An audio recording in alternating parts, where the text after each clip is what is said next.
How's it going, guys? It's your boy Mike from Seattle, and I'm back again with Adrien, my property manager in the Northwest Indiana area. And what we're going to talk about now is the difference between Class A, B, C, and D properties and areas. Northwest Indiana has some nicer areas, and it has some not nice areas. And there is a ton of differences that really separate these areas from one another, and you probably want to be educated on these differences. So, Adrien, real quick, if you could just define for us in your own words, what makes an area or property Class A versus B, C, and D? Oh, that's a great question. And there's really no clear cut answer because what I consider A in my area is going to be totally different from A in your area. My A in out here is probably B or C in your area. So kind of how it's broken down. And I've tried to do a lot of research on bigger pockets. And again, they don't say, hey, you got to be, here's the criteria for A, criteria for B. It's very regional specific. But for us, age of properties makes a big difference. Obviously, newer properties are going to have less issues. Older properties are going to have, more issues. Income levels affect classes. A areas are going to have, again, because you have newer properties, school districts, better schools, and crime. Those are the three things: crime, school, income, and age of property. So when you have better schools, lower crime, you're going to have higher incomes, better properties. At the opposite spectrum, where you typically are going to have your older housing inventory, you're going to have lower income families, you're going to have higher crime, poorer schools. Those are going to be your D areas. So my D areas out here, and also keep in mind, every city has different pockets that may have, a D area may have some C, and it may even have some B. If you think of Gary, there's a lot of area in Gary where it's D. You got blocks where there may be 10 houses on each row of the street, and 8 of them are vacant on each side. But then you go 2 blocks over and you have all 10 houses are completely occupied. And then you go closer to the lake where you got huge houses, a lot of Airbnbs up there. And then you go to like, say, a Crown Point, which is a good A and B area. You got some really nice houses on the golf course that are $1 million, and you still have some stuff that, kind of, in some of the older parts of town. Yeah. So a couple things that we want to follow up with on here. Obviously, there's more challenges for a D area than an A area. But real quick, hold on. For those of you who are watching out there, do make sure that you actually stick around to the end of this video because Adrien's going to go ahead and share with us one of his most wild and crazy stories involving a tenant. I promise you've probably never heard anything like it. It's kind of a horror story. So I'll let him get to that at the end. But let's move back to properties here. So you, as you mentioned in one of our earlier videos, you were talking about how when you very first started the property management company, in the interest of scaling and growing to a certain level, you were taking on properties from anywhere, Class A through Class D. But now, in recent times, you've decided, you know what, I'd rather stop managing as many Class D properties, and you'd rather manage more of the Class A properties. Can you explain a little bit more about that? So it's just time consuming. In Class A and B properties, your tenants are going to pay on time. They're going to take better care of the property. One of the systems that we had talked about in an earlier episode was our workflows when people move in and onboarding. We have a workflow when tenants move out. They're supposed to go to our website, click on a link to fill out a form to give us a 30-day notice to vacate. And a notice to vacate has to be in the month before, basically saying, it's February right now, 20, whatever the day is, middle of February. So if someone puts in their notice to vacate today, or at the same time as the management company, if we don't want to renew someone, we put the notice that we're not renewing them in today. That's saying, hey, your lease that starts March 1st is not going to be renewed. They have till the end of the month. So in Class A, B, they'll put their notice in 35, 40 days out, and we know exactly when they're moving out. In Class C and D, they'll go ahead and put their notice in on the 20th of the month. We're like, okay, cool. You just got to pay next month's rent. Then you got to do this, this, this, and this. And they're like, no, I'm leaving in a week. I'm like, well, that's not a 30-day notice. Well, I don't care. I'm leaving in a week. And then you go to call the utility company, get utilities switched on in a week, and they've already turned them off. Well, if you're moving out in a week, why'd you already turn the utility off? Well, I got most of my stuff's out there. I just have a few things I have left to get. So it's just way more time consuming. Right. If you look at our delinquency list, I would say 90% of the people that are late are out of C and D areas. So again, it's more time consuming to call them, text them. We're driving by the properties to make sure that they're still there.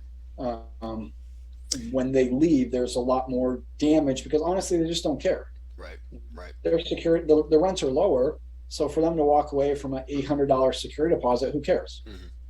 Yeah, yeah. There are definitely, as I always put it, unique difficulties, unique challenges, and also unique opportunities in Class C and D areas. Well, that's the thing I talk about with out of state owners all the time, and even local people.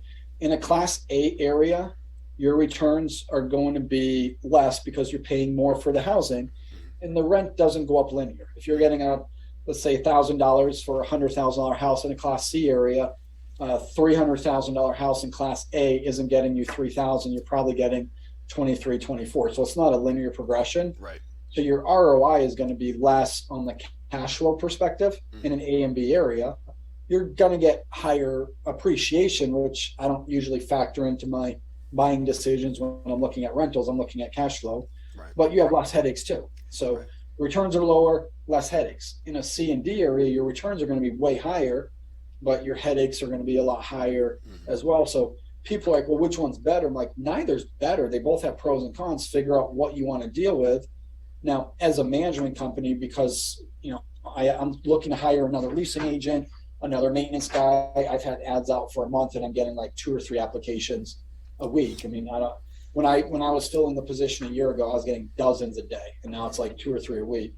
So it's just very time consuming. And until we bring on more staff, I can't take on more headaches in Gary and even parts of East Chicago. Right, right. Well, that makes sense. Yeah, I've helped a lot of folks get started investing in that area. My little investment group, I'm part of a group of about 10 to 15 people. We probably own about 70 houses in the Northwest Indiana area. One of my friends, Kelvin, another one of my friends, Darius, just bought recently.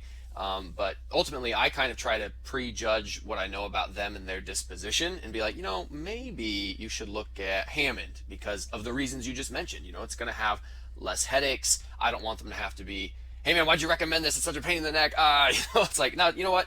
A nice house in Hammond, it's going to look nice. If you ever go out there and visit it, you'd say to yourself, you know what, even I would live here, that type of thing. It's just, I usually end up recommending Hammond. But a lot of folks know that I invest in Gary. And again, I'll say it one more time. There's unique opportunities. There's also unique challenges. If you're not up for dealing with some headaches and some difficulties, and certain areas may not be for you. So I agree with Adrien on his advice there. You also got your house at a phenomenal price too. So that, Right. back in the day, I was buying stuff in Gary. We were all in at 15, 20 grand, getting $600-700 a month in rent.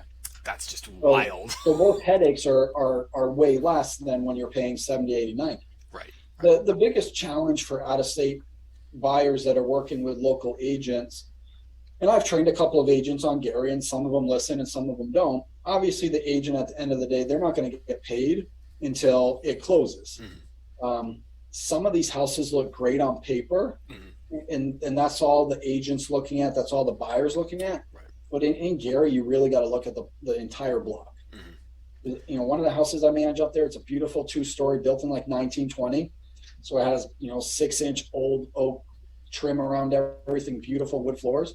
It took us 2 months to get rented because both sides of that house are vacant houses. Oh. No one wanted to live there. Right. Right. So I see that a lot with agents working with out of state. They'll just buy whatever so they can get it closed, get their check, and move on. But then I'm the one cleaning up the messes. So having really good boots on the ground and doing, if you're looking at a house in Gary, have your agent FaceTiming you outside and look at the street. Right. And if you have a vacant house on either side of you or across the street, I would not buy it. Yeah, that's pretty much my criteria too. For folks who follow my channel for a long time or watch some of my other videos on Gary, it really does come down. I make the point over and over again. You need to have a good agent who'll be honest with you, who's not just concerned with the paycheck. A good property manager. You need to be active in actually making sure there aren't burnt out houses all around the place. And Google Maps can be very outdated, so don't just trust the picture that was taken 7 years ago. You want something a little more current than that.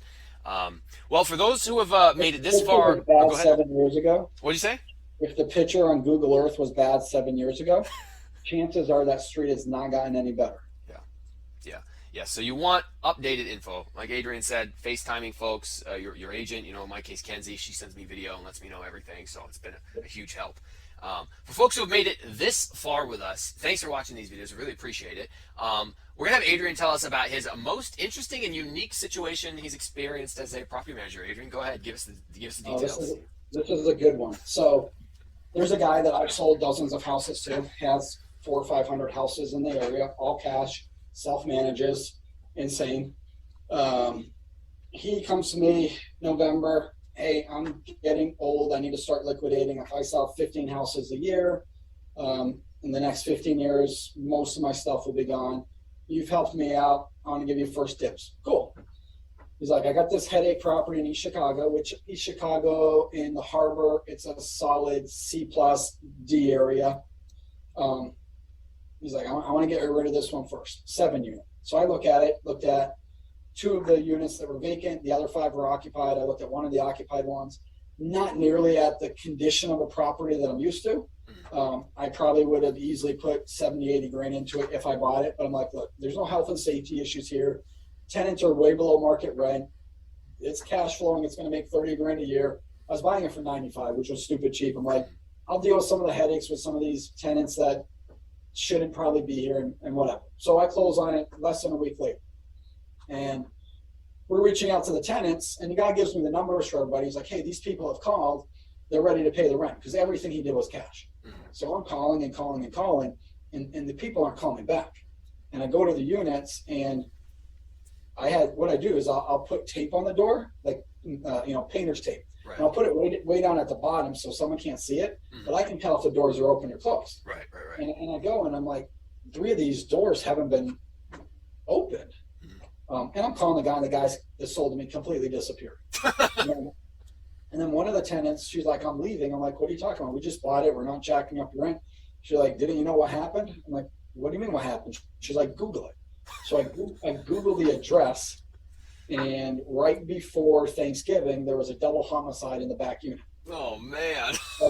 So one of the numbers that I was calling, because he said, hey, this guy has the rent, was one of the guys that's 6 feet under. And then all the tenants that were around him were leaving as well. So now I go from 2 vacants to 5, and it was just a pain. And then I got a call from the building code enforcement, and he's like, hey, your property's been deemed a nuisance property. And I've had some issues with some other things in East Chicago with the building department. They flagged us for having a piece of garbage on the ground. That's how picky they are up there. It's kind of getting to be a pain. But I'm like, which property? And he says, this one, 3901 Pulaski. I'm like, well, what did I do to earn the honor of being a nuisance property? And he's like, well, in 2020, you had 22 police calls. In 2021, you had 17, including a double homicide. I'm like, well, it looks like we improved since the police calls dropped. He's like, we need to meet with the police chief and come up with a plan on how we're going to make this better. I'm like, dude, I literally just bought it. He's like, it doesn't matter. It's now your problem. So I sat down with them, and they gave me a call log of all of the police calls since 2006. And it was 18 pages long. Oh, man. Oh, no. As I'm looking at all the names, I'm like, dead. I'm like, I'm pretty sure our problem's not here anymore. Nothing came of that, but just very, very ironic and amusing in a weird way that I bought a property, didn't know people died, trying to call people to collect rent that I was told were ready to pay. And Right. So Was this guy lying to you, or was he just mistaken? He said he didn't know about it. How do you not know that people got killed in your property? But code enforcement told me he's the one that had to clean up the unit. So Yikes. when I went in, the unit was clean. I mean, there was the blood spots on the ground, on the carpet, but the walls and everything else was clean. Right. Kind of eerie in there. But, Yeah. A little haunted action going on in there. I worked in a morgue. I've cut up lots of dead people. I've been to plenty of scenes, but that was different. That was, weird. So the good news, I didn't want to deal with it. We're so busy taking care of all your properties that to take my maintenance guys off to deal with my property wasn't worth it. Flipping companies working on 4 or 5 flips a month, so to take that crew off on a property that's not going to make money. I was dumping it and made a quick 85,000 dumping it. So it ended up being a good story, but it'll be something we'll chuckle about moving forward. Yeah, and I mean, at the end of the day, at least you made 85 grand off of it, and maybe found a little extra caution tape to take with you home. So, well, I appreciate you sharing that story with us. That is definitely a good one. Is there any last pieces of advice that you would want to share with any prospective out-of-state investor landlords before we wrap this up? Have a plan, stick to it, don't get emotional. Don't get impatient. Make sure you have good boots on the ground. And Google the properties that you're buying just to make sure that nobody accidentally was killed. So, I don't think it was an accident. Yikes. Well, Adrien, I appreciate you taking the time to chat with me and chat with the folks who watch my channel. And hopefully we get to chat again sometime in the future. And until then, we'll see you next time.